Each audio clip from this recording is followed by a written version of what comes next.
Little bit of a rockin' open on a gorgeous Saturday here at Gulfstream Park. This is day 9 of the winter season, and it is hard to argue with that live shot here at about, in fact, it just turned 11 a.m. Eastern with some work being done on that outer portion of the turf course and even some maintenance in the back around the far turn here on the main track. Things as a whole, though, are quite tranquil outside. That will end in about an hour's time as Jason Blewett and Acacia Courtney join all of you on this live Saturday edition of Gulfstream Park today. It's great to have you back, Acacia, and you picked basically a good day to get back on this show because this is just a blockbuster afternoon of racing here at GP. Yeah, I really did. 5 stakes on tap, 4 of them graded. The Harlan's Holiday and the Fort Lauderdale preps for the Pegasus World Cup Dirt and Turf races on January 23rd. So really exciting to see some of these horses in action this afternoon. And it is a fantastic betting card too, Jason. So really excited about that. And I'm thrilled we have some nice weather out here.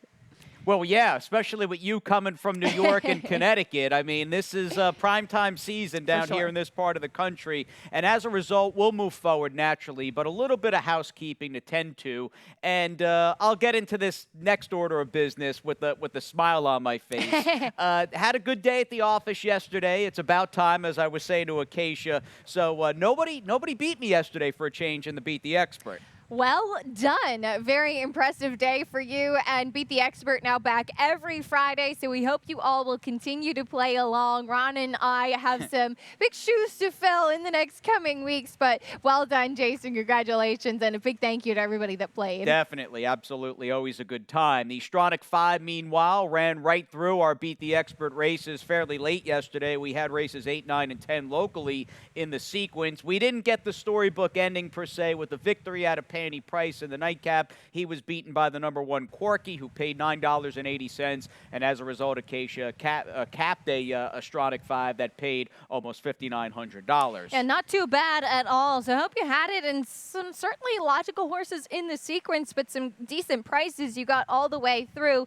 Always a really, really fun sequence. Again, Stronach 5 back next week, too. It's a $1 minimum, but that low 12% takeout, as Pete Aiello always says, that overlay city there in the Stronach 5. Right, take me down to Overlay City. I'm hoping for an overlay type vibe, or just a winning early pick 5 ticket would actually make me happy, even if it chalks out.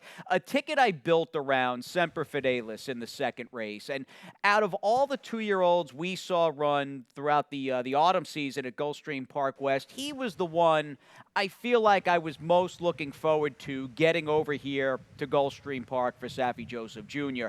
And assuming he breaks better and has better luck, I think a first-time starter in that race is really going to have to be able to run a little bit to beat Semper Fidelis, assuming he shows up and even improves to an extent. So I'm obviously leaning into him, and I think he's a worthwhile favorite there in that second race, a race dominated by firsters. A 5th race confused me a little bit. You've got a Chad Brown Florida bred coming down from up north who's had a little bit of a bridesmaid-type vibe going on. Didn't fully trust her. I've got a lot of coverage there. The opening stake on the card, in fact, Acacia, the opening graded stakes of the winter meet actually goes in the 4th with the grade 3 Rampart. I am all speed in that spot, preferring the horse to beat in Latruska and the 2 Bajan girl in that race for Rohan Crichton. Pretty nice 3rd race for the 2-year-old fillies on the turf, and 3, 7, 8 for me in the Saturday opener at 12:05 on the nose here regarding the post time. A big field of 62.53 and up claimers. We welcome jockey Junior Alvarado, who's riding for the first time here full-time during the winter meet, and he's on our top pick, Acacia, who we both like in the number 7 Iconic, who's just quite simply down in class. And taking a drop the last time he ran at this level was a win, though, with previous connections, but making the 3rd start for the barn, and saw Junior walking in just a little while ago, and he's looking forward to riding down here, and we'll talk more about him making his maiden trip for the winter down to Gulfstream Park a little bit later on. But of course, as he's the regular rider for Forza Doro, who won the Discovery up in New York and potentially pointing to the Pegasus World Cup, got quite a few live mounts for Bill Mott throughout the winter too, so best of luck to Junior. Absolutely. We'll take him over the Peter Walder claim in the 3 So Long Chuck, who's quick.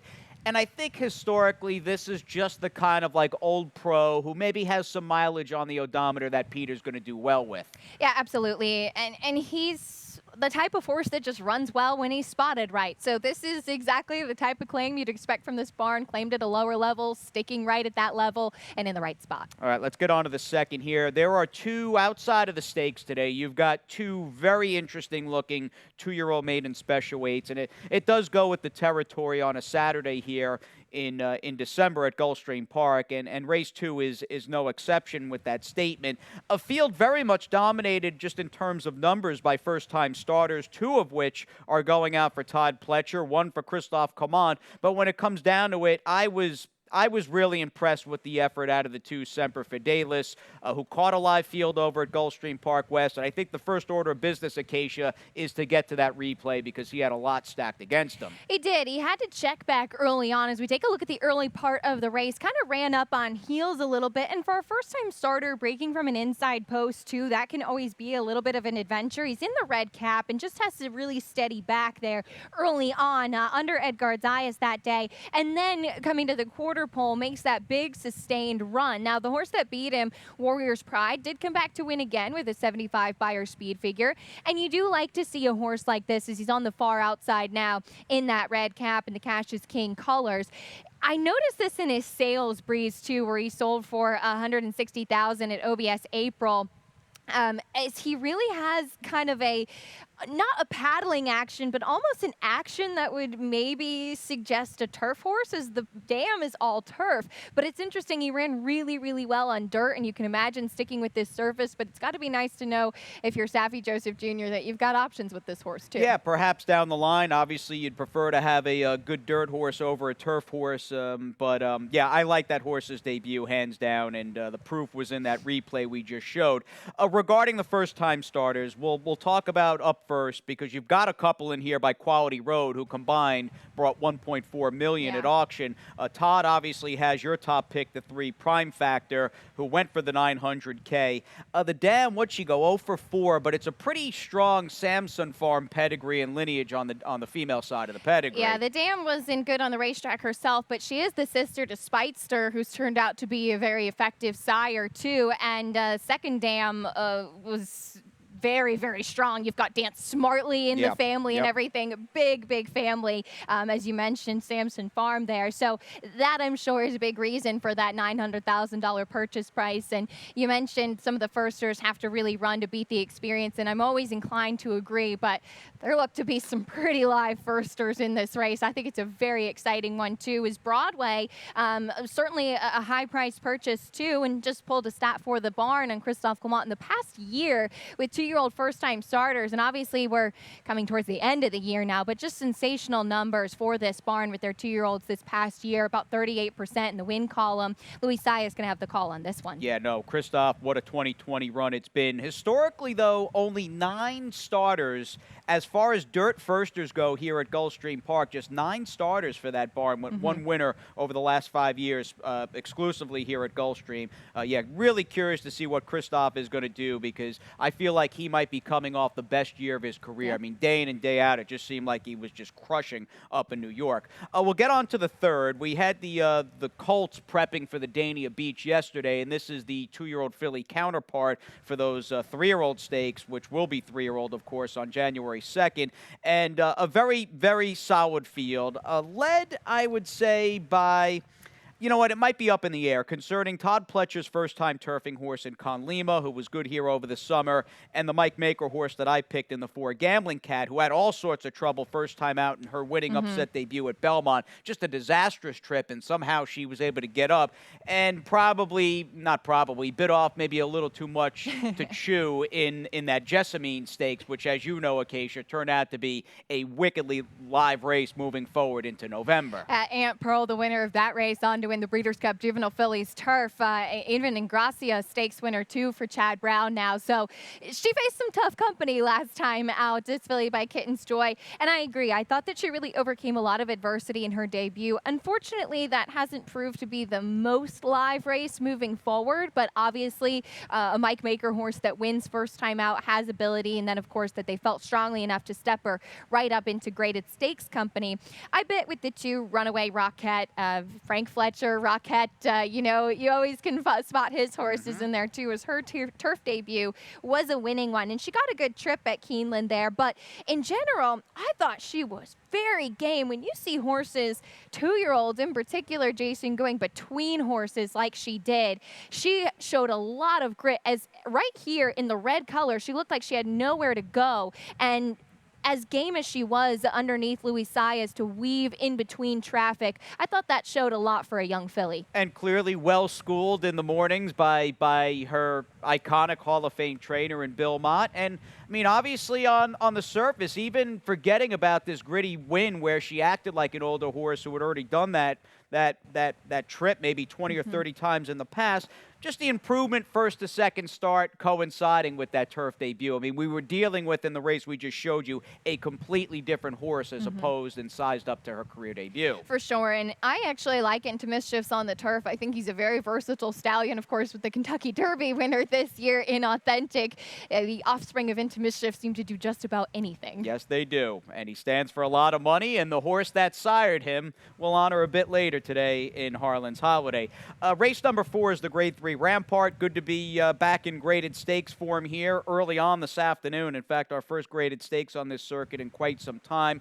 Latruska, speaking of being back in form, she loves it here at Gulfstream Park. She's put up some big numbers, and you'll hear from trainer Fausto Gutierrez a bit later today. I spoke with Fausto yesterday about this filly by Super Saver, and he's still on cloud 9 with him getting the win with Latruska in the Grade 3 Shuvi at Saratoga. As he certainly should be. Interviewing him after the race was one of my favorite of the meet because it was his first graded stakes win in America, and here's the replay of that race as she held off from the inside Royal Flag, who was the number 9 that day and seemed to kind of be a wise guy horse, and she drifted a little bit, but she set a pretty tenacious pace that day, going 1 mile and an eighth. And just hats off to Fausto Gutierrez for setting her up against the big boys, running in all of those tough races. I mean, she faced Serengeti Empress, running here in the Shuvi, trying the Beldame last time. She ran against just everybody this year, and so great to see her get that win. And I think she's just the toughest in here. Yeah, I'm with you on that. Compact field, she's got the speed. I'm looking for her and Bajan Girl to run 1-2 around the track.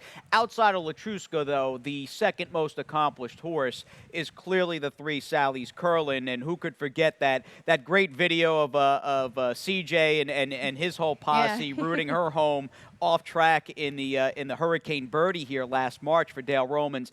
My issue with her is not her ability, not that win in the Hurricane Birdie. Does she get enough pace? I totally agree, and I don't think Bayesian Girl is anywhere near as fast as Latruska. Even just looking at the fractions, I think Edgar Prado knows her best running style, and that'll be the key, but I just don't think she's going to be able to keep up with Latruska, so that's the biggest question with Sally's Curlin. I just plain and simple thought she was the next best horse in the race. Unfortunately, she is one of those that just lingers at the back, and sometimes it's just left with too much to do. Definitely. We'll see, though, an interesting matchup in the Rampart. As we move on to race number 5, and we'll finish out the first segment here on the broadcast on the turf at 1 mile and a 16th. 3-and-up filly and mare, Florida bred, allowance optional claimer. And, Chad Brown, in terms of just the narrative, we're going to start, and rightfully so, with his Scat Daddy filly in the number 2, Fierce Scarlet. There's been some convalescing with her and some starts and fits. She's burned some money. I don't fully trust her in this race, and clearly, because it's funny, you don't either, and I can let you talk in a second, but, she's one of, like, a plethora of fillies who are making what you would like to think is like a key second time back off a layoff, and I saw that's what's going on with your top pick down inside, and What a Beaut. Yeah, What a Beaut, I thought, actually showed a little bit last time out and getting off slow and kind of maybe just not enough response late, but looking like she was going to benefit from having that race off of a pretty extended layoff, whereas Fierce Scarlet, and my notes from her last time at Aqueduct was that she just didn't look as fit as I would like to see. She just didn't really have any of that splendor that she even had in January, where she was beaten a neck here behind It's My Lucky Charm. She's certainly faced some good horses, and obviously was a filly at the start of her career they had a lot of hopes for.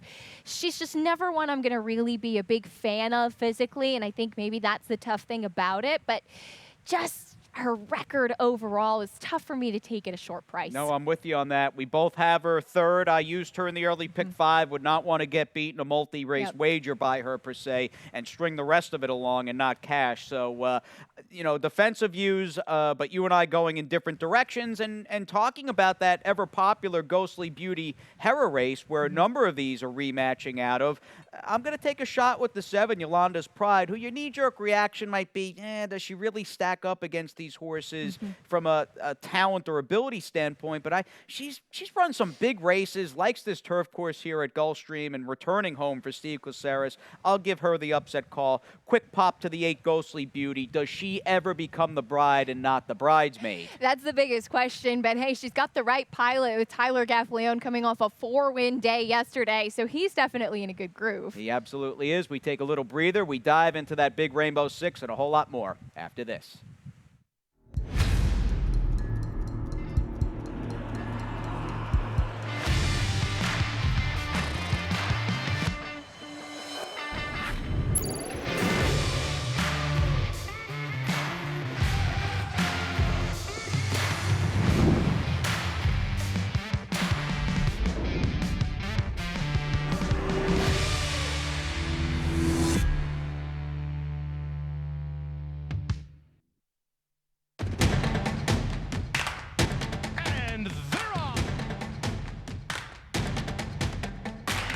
In the 2-path.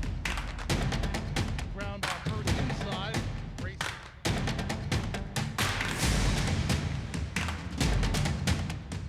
And a quarter of a mile to go, and he's 6 yards out. It's last of the 12 as they roll into the backstretch. Fast and good on this second Saturday of the winter meet here at Gulfstream Park. One of our favorite vistas, the live shot from the clubhouse turn, and the first of 11 coming up in about 50 minutes' time. Welcome back, everybody. Jason and Acacia on another perfect weather afternoon here in South Florida as we get down to business, and for good reason, Acacia. Opening half of this card is outstanding, and we don't miss a beat as we chase a pretty big guarantee here in the Rainbow Six. Yeah, we do. Looking forward to this one as take a look at my ticket. It kicks off in style, too, with the Grade 3 Sugar Swirl $650,000 guaranteed pool. And I think I'm a little light here in the Sugar Swirl, but I wanted to spread elsewhere. I'm using just Bronx Beauty, who's my price play, and the Speedy Ladies Island. That's the one I'm most nervous about. But then you've got 2-year-olds on the main track in race number 7, and I wanted coverage there as Bill Mott has the first foal of Tara's Tango, a $2.15 million son of Medaglia d'Oro and Alexander Valley. Wanted to include that one. First-time starter. We keep on with stakes action, My Charmer in the 8th race, where I've got the speed of Lady Lawyer and the closing tune for Graham Motion. The 9th race is the Harlan's Holiday. I'm using Tax and Fat Man. Think that those are the kind of old tried and true pros that love it here at Gulfstream. A very difficult rendition of the Fort Lauderdale. I think that the 2 speediest horses, Factor This and Halliday, are the best horses in the race, but I'm thinking Breaking the Rules is going to sit a great trip. And it's funny, I found out this morning that Ron Nicoletti agrees with me. So we'll both try to get Breaking the Rules home, and we wrap up with a 2-year-old maiden claiming on the turf for a $57.60 play. All right, sounds good. We revert back to that opening leg, and it is neat as we honor Sugar Swirl, who was very good for the late Bobby Franco, won 10 to 23 for about $800K for Stronach and Adina, and was just a really talented sprinter. We'll have her namesake, and it is neat with Ladies Island coming back looking for a successful title defense. Of course, she wired this field a year ago as a missile-like front-running speed horse. And she's another one that going up from the claiming ranks and obviously proving that she belongs in these types of races, going the 6 furlongs to win the Sugar Swirl last year. And then I know that her performance at Keeneland in the TCA last time was disappointing, part of a big pace that day. But her run in the Honorable Miss behind Come Dancing I thought was really, really tough. She's a talented mare by greatness. She's a massive mare and one I know that we've become big fans of here at Gulfstream. Absolutely. Now, what video do we have of her? As we've talked about Ladies Island for the last 2 minutes. Here she is, in fact, in that race in the Honorable Miss. Picked off late by a very classy individual who Carlos Martin has just done really great work the last few seasons campaigning Come Dancing. Do we get, though, off that clunker in the Keeneland, is this more of the Ladies Island that shows up today? Because she's been known, Acacia, looking at two of her last 3 races, she was beaten here in the Anna T at 1-5, which was a prep for this race, but she still didn't run great there. And I don't know, I walked away from that Keeneland race just maybe a little untrustworthy, you know what I mean, going into this spot today. I agree. I think this is a very tough race. I think that Ladies Island's one you have to use. She's 7 for 11 here at Gulfstream, and she's got that ever dangerous speed. Your top pick, Golden to Me, though, could certainly make things interesting as this filly has a monster pedigree. And it's funny because my notes from her back in March were that maybe she wanted to go a little bit further. Turns out she's a very good sprinter, so she had a good race coming off of the layup up at Woodbine last time out. I just think how disparate your top 3 betting choices are on paper. Between Ladies Island, who's the most accomplished, I'm biting with Golden on Me. She might be a major trap. You just don't know, but she's been so good and so untested and so flashy for a trainer I like a lot, and a lot of us do, and Josie Carroll. Great year for her, too. Absolutely. No, huge Josie fan. And she's got Golden to Me, looking to make it 3 for 3. But now the pace is going to be tougher and more difficult than it's been in her 2 blowout wins. Cinnabunny is the next horse we got to talk about before we mention Bronx Beauty. Purchased by Matiquette and Mike Dubb off a rising sort of and trending upward line against Pennsylvania breds and Parks competition. First time Brad Cox. What do you make of the 5 Cinnabunny? Yeah, she's a big question for me. What do you do with her? And Kathleen DeMassey does an excellent job in the Mid-Atlantic and in Pennsylvania, too. But this is a horse who just really hasn't faced anything of the likes of what she's going to find next to her in the starting gate today, though she could potentially be a big part of the pace.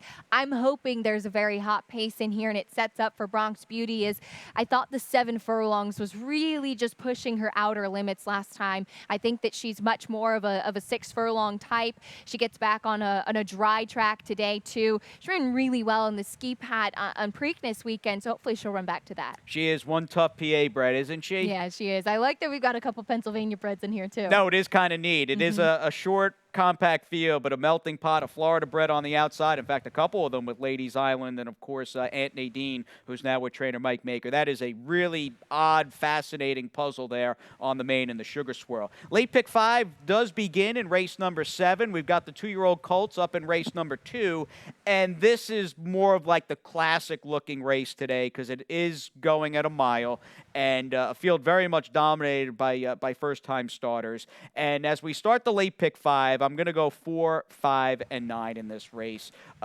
Preferring the Danny Gargan train American Law, I also included Todd Pletcher's Donegal Bay, and I think Safi's trainer change on the outside, Flamingo Hawk, might run okay at a good price. Further down, you could see, and I use the same 2 horses, Acacia, like the former Euros, if you will, in the My Charmer, one for Graham Motion, the other for Chad. But in the 9th race, I'm just taking a shot. My opinion there is the time is right for Tatweege to step up. We'll see what he's made of, and he's catching three more battle-tested and seasoned horses, maybe at the right time, because the likes of Tax, Fat Man, and Math Wizard, although very impressive when you pick apart their careers, all 3 of them have not been setting the world on fire and have had rather, I don't know, kind of nondescript campaigns, at least over the last 6 months. So Tatweege is my opinion. I've got coverage in the 10th, very much, I guess, built around and built off of the 2 rematching Breeders' Cup Mile horses on the outside, and Halliday and Factor This, and in very good company, Acacia. If I can make it to the 11th, I've got Bill Mott, Christoph Coman, and Todd Pletcher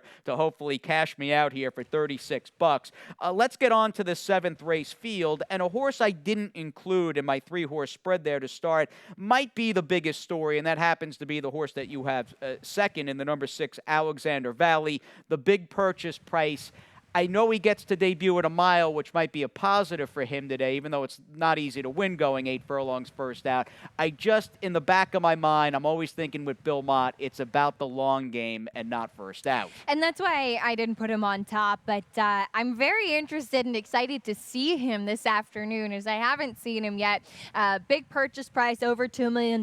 He's out of Taras Tango. She was very precocious, too, and by Medaglia d'Oro, so I'm imagining that plus the the pedigree, there's got to be a very strong physical to go with it as well. And you do have to wonder, sometimes debuting at a mile, are they kind of devoid of that early speed? And it is later in the year, too. It's kind of getting to the point where you need to get that prep race in for some of these 2-year-olds if you want to make the stakes into 2021. So excited to see him, but I, like you, of the firsters, preferred American Law, who's been working really well. I saw one of the recent works back on November 13th on XBTV. Really strong workout at Paul Meadows. He's been training here for a while, and seeing Irad Ortiz take the call too, and just a good kind of win early pedigree in the family. I'm with you. Danny Gargan, 3 for 6 at the meet. Arad riding this horse on a Saturday here for that barn piqued my interest as well, and expecting a live and not crazy short price debut, but I have a feeling American Law is going to be obviously bet this afternoon.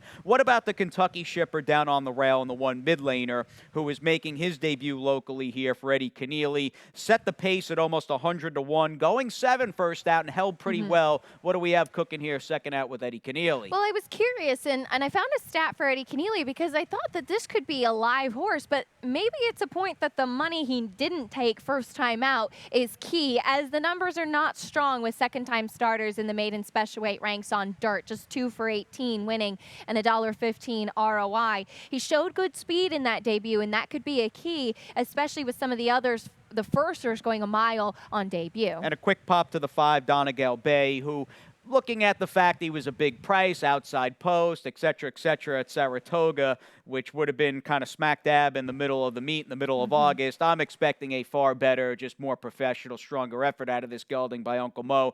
If you're wondering how Todd's late-season 2-year-old shippers do here at Gulfstream Park, take a look. This is domestic shippers, essentially right off the van, 2-year-old maiden horses that obviously have a race or two under their belts up north, 26 for 50.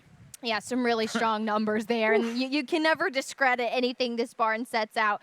I wish he had showed a little bit more in debut. I know. But, and while Calibrate hasn't gone on to be a superstar, at the time for Steve Asmussen, he was far and above the one to beat in that race. Oh, that's good to know. Okay, let's move on to the 8th. We'll get on to the My Charmer, in fact, 75K on the line, 3 and up fillies and mares on the turf at a mile and a 16th, and you and I 4-5, 5-4-3.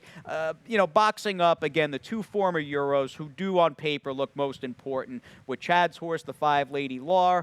And it feels like Chad's taken his time kind of getting her to this point, more or less, as she steps up and tries a deeper depth in the pool. And then you've got Graham Ocean's horse, the number 4, Tuned, who you picked on top. And I get a similar pattern with her where it feels like she's just getting better and better by increments each time she runs for Graham in this country. I agree. No, she won first time in the U.S. I think her recent races have been stronger, and it is kind of funny, too, given that she's out of Zagora, a Breeders' Cup winner for Chad. And then you've got Chad Brown right next door with Lady Lawyer. But as we take a look at her last race at Keeneland, I think her speed is going to be a key, and I'm willing, as I'm sure you probably feel the same, to forgive that soft turf race at Kentucky Downs 2 starts back against Scott Stormy. I find it very hard to really gauge how some horses handle or don't handle Kentucky Downs moving forward. But the other pace setter, the gray horse, really faded pretty sharply, while Lady Lawyer held on to win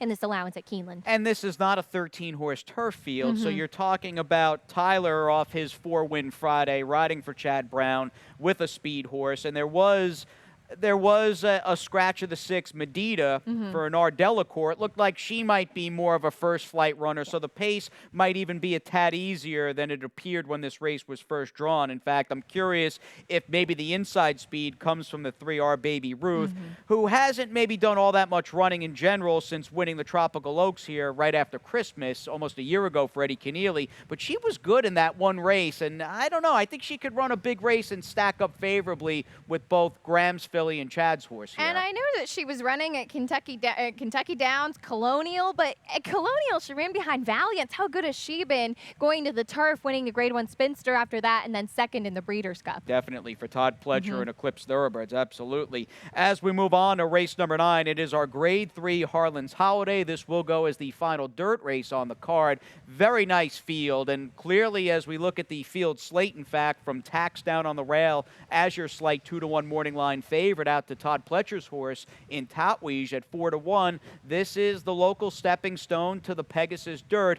And looking at this field as a whole, you've got a number of horses that I think are trying to find a little bit of an identity. And why don't we start, Acacia, just talking about Tax, who I think his claim to fame is that Jim Dandy win back in 2019 at Saratoga. And I still think the best race he ever ran was a loss, actually, against Performer in the 2019 Discovery. What do you make of him coming back off yet another layoff, having started just twice here in 2020? Yeah, I could not agree more with what you said about his performances and what he's really done on the racetrack. He's been a little bit of a hit or miss type of horse, and I forgot how short a price he was in last year's Pegasus I World liked him, Cup. actually, in the Yeah, Pegasus. He was my pick. and of course he stumbled at the start, but coming off of that really good second in the Discovery, he seemed to be in very good form right then. So I'm wondering about him. I can't imagine that Connections would bring him back without the intention of potentially looking to run in the Pegasus World Cup again, and not bring him back if they felt that he wasn't going to make some noise today moving forward into that Pegasus race. That said, he's got to go out there and do it, and he has to prove it. Fat Man, I gave him the slight edge. He's that big closing type, but I think he's really going to benefit after having that race in the Lafayette. He had been entered in the Bold Ruler the week before in New York and scratched to run there in the Breeders' Cup undercard instead. And I wonder if that was just a race that you can kind of throw out, as we know that he likes it here at Gulfstream too. He won the Fred Hooper, as we take a look at that race, and running down a lot of speed that day too. So we'll see if he's able to do it again. And this was a neat story going back, giving trainer Kent Sweezy his first graded win, and he did it during the the winter meet at Gulfstream, but on the Pegasus undercard to boot, which was a big deal. And to know Kent is to like Kent, and even in the interim, he has built up a pretty nice year-round presence on this circuit. You'll hear from Kent as well a bit later, and this is something you just touched upon, Acacia. He said this is a big, heavy horse, and he's tough to get fit off workouts alone, and he felt as though in the end, prepping in that race on the Breeders' Cup Saturday undercard was really going to do wonders for Fat Man at this juncture in the season. I'm looking forward to seeing him again. I hope he comes back in stronger form today, as I still think he's maybe a little better at one turn, but here at Gulfstream, he likes the track. But, hey, I like your pick in Tatweez. You're going to get a nice price on Todd Pletcher and Edgar Zayas for once. And it went from me, I guess, in a way, not snickering, but when this horse showed up at Gulfstream in late June with his original yearling price, he has since switched hands. So I would imagine Shadwell, for lack of a better term, cut their losses. They sold this horse privately. So while accurate, that's not the most recent sales price with this colt by Tapit. But he showed up here in late June, not at Belmont, not at Saratoga, or waiting for Saratoga, and ran third. But since that race, he has gotten better and stronger and better, not against a field this good, not even remotely close. But, I think he might be a horse clearly, or at least I'm hoping, we have not seen close to his best.